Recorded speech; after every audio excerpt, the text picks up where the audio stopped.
बिहार में इसी साल होने वाले चुनाव को लेकर सभी दल तैयारियों में लगे हुए हैं, लेकिन एक नाम की चर्चा और एक पार्टी की चर्चा जो हर जगह हो रही है वो है वीआईपी सुप्रीमो मुकेश सहनी और विकासशील इंसान पार्टी।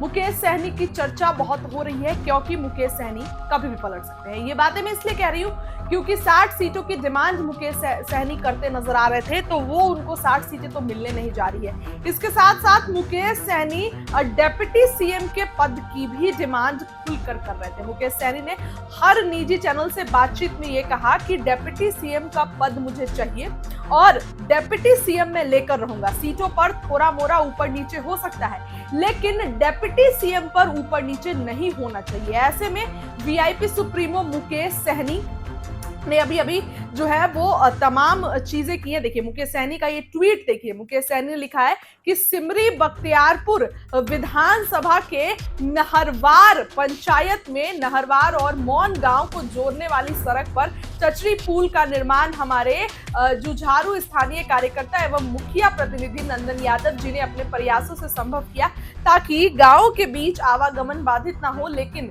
लोगों की जिंदगी आसान बने। देखिए तो कितने एक्टिव नजर आ रहे हैं वीआईपी सुप्रीमो, ये आप समझ रहे हैं। अब इसके पहले मुकेश सहनी ने जो है वो तमाम चीजें की थी, यानी कि खगड़िया, भागलपुर और कटिहार जिलों में मिलकर लोगों से मुलाकात की थी और सैकड़ों लोगों ने वीआईपी की सदस्यता कहीं ना कहीं ग्रहण की थी। तो ये तो पहली बात दिखाता है कि मुकेश सहनी इस बार के चुनाव में बहुत एक्टिव नजर आ रहे हैं। मुकेश सहनी कम सीटों पर बिल्कुल भी तालमेल नहीं करने, कम सीटों पर बिल्कुल कॉम्प्रोमाइज नहीं करेंगे। मुकेश सहनी को अच्छी खासी सीटें चाहिए। अब देखिए पार्टी सूत्रों से जो हमारे पास जानकारी मिली है वो आपको बता रहे हैं।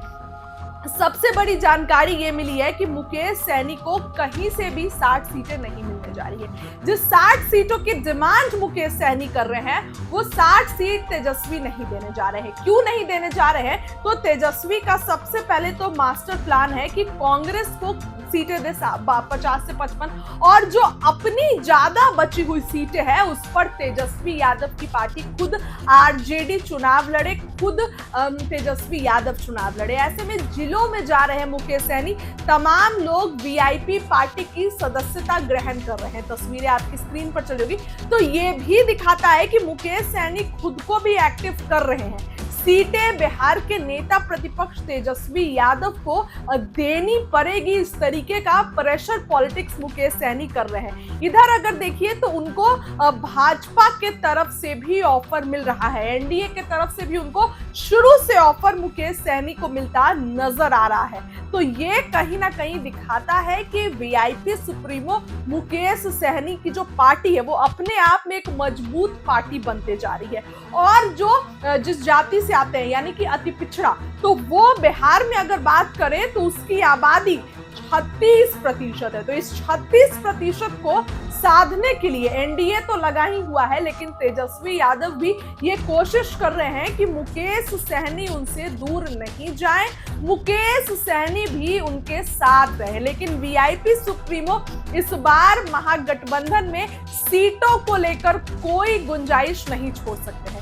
वीआईपी सुप्रीमो मुकेश सहनी को अच्छी खासी सीटें चाहिए होंगी, इस बात का ऐलान वो हमेशा करते हैं। अब देखिए हाल ही में मुकेश सहनी के एक्टिविटी पर नजर डालिए। खगड़िया पहुंचे, भागलपुर पहुंचे, कटिहार पहुंचे, इन सभी जगहों पर मुकेश सहनी पहुंचे और बड़ा ऐलान मुकेश सहनी करते नजर आ रहे हैं। तो ये कहीं ना कहीं दिखा रहा है कि मुकेश सहनी की पार्टी दिन पर दिन और मजबूत हो रही है और मुकेश सहनी जो है अपने आप में जो है एक बड़े नेता के रूप में उभर कर आ रहे हैं। इधर महागठबंधन में अभी तक सीटों का बंटवारा नहीं हुआ है और जो अगर मतलब आधिकारिक पुष्टि नहीं हुई है, अंदर ही अंदर तो सीट बंट चुका है, अंदर ही अंदर जो है आंकड़ा निकल गया है। कांग्रेस को 50 से 55 सीट मिलने जा रही है और मुकेश सहनी की अगर बात करें तो तेजस्वी ने कुल 15 से 20 सीटें मुकेश सहनी के लिए रखी है। लेकिन अगर एनडीए में जाते हैं तो मुकेश सहनी को तो इतनी भी सीटें नहीं मिलेंगी। लेकिन मुकेश सहनी ये कहते हैं कि सीटों से नहीं मतलब है, हमको दूसरे नंबर की कुर्सी चाहिए, हमको डिप्टी सीएम पद चाहिए। ये बातें मुकेश सहनी कहते हैं। तो क्या भाजपा मुकेश सहनी को डिप्टी सीएम बनाएगी? ये तो कहीं से भी जग जाहिर नहीं होता है। है। तो ऐसे में आने वाले दिनों में मुकेश सहनी कोई बड़ा फैसला जो है वो ले सकते हैं। मुकेश सहनी आने वाले दिनों में कोई बड़ा फैसला लेकर जो है यूं चौंकाने वाला काम तेजस्वी यादव को जो है वो कर सकते हैं। ये जो है अब नजर आने लगा है। अब देखिए, हाल ही में जो मुकेश सहनी ने एक कार्यक्रम किया था, उसमें बिहार के नेता प्रतिपक्ष तेजस्वी यादव को बुलाया। ये कार्यक्रम 26 तारीख को हुआ। इसके बाद 29 तारीख को मुकेश सहनी ने सब जगह ये कहलवा दिया कि हम ही 60 सीटों पर लड़ेंगे, उनका एजेंडा था। और तो ये खबर भी सब जगह चल गई कि मुकेश सहनी 60 सीटों पर लड़ेंगे, मुकेश सहनी का मन है 60 सीटों पर लड़ने का।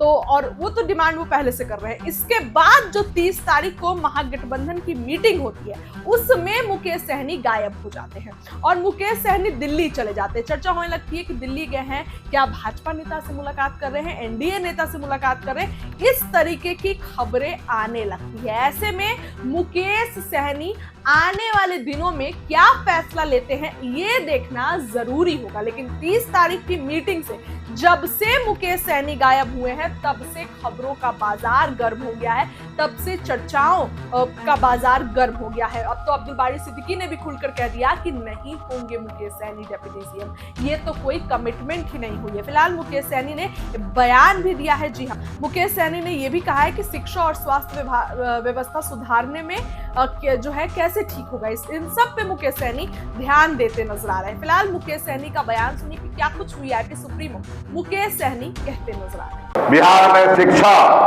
और स्वास्थ्य ये बहुत ही खराब है और इसको ठीक करने के लिए सरकार को कुछ अच्छा, कुछ बहुत बड़ा पहल करना पड़ेगा। जैसे जनप्रतिनिधि हैं, चाहे वो विधायक हो, सांसद हो, पहले 10वां क्लास तक अपने बच्चे को सरकारी स्कूल में पढ़ाएंगे तो मुझे लगता है स्कूल का हालत सही हो जाएंगे। चाहे वो एसपी साहब हो, डीएम साहब हो, वो अपने बच्चे को अगर सरकारी स्कूल में पढ़ाने के लिए भेजेंगे तो मुझे लगता है स्कूल का हालत सही हो जाएगा। उसी तरीके से जितने भी सरकारी नौकरी में काम करने वाला, जितने भी जनप्रतिनिधि है, चाहे मुखिया वार्ड हो या सांसद विधायक हो, जब अपने परिवार का अपना इलाज सरकारी हॉस्पिटल में करने लगेंगे तो मुझे लगता है कि सरकारी हॉस्पिटल भी सही हो जाएगा। बिहार में शिक्षा और स्वास्थ्य ये बहुत ही खराब है और इसको ठीक करने के लिए सरकार को कुछ अच्छा, कुछ बहुत बड़ा पहल करना पड़ेगा। जैसे जनप्रतिनिधि हैं, चाहे वो विधायक हो, सांसद हो, पहले 10वां क्लास तक अपने बच्चे को सरकारी स्कूल में पढ़ाएंगे तो मुझे लगता है स्कूल का हालत सही हो जाएंगे। चाहे वो एसपी साहब हो, डीएम साहब हो, वो अपने बच्चे को अगर सरकारी स्कूल में पढ़ाने के लिए भेजेंगे तो मुझे लगता है स्कूल का हालत सही हो जाएगा। उसी तरीके से जितने भी सरकारी नौकरी में काम करने वाला, जितने भी जनप्रतिनिधि है, चाहे मुखिया वार्ड हो या सांसद विधायक हो, जब अपने परिवार का अपना इलाज सरकारी हॉस्पिटल में करने लगेंगे तो मुझे लगता है कि सरकारी हॉस्पिटल भी सही हो जाएगा।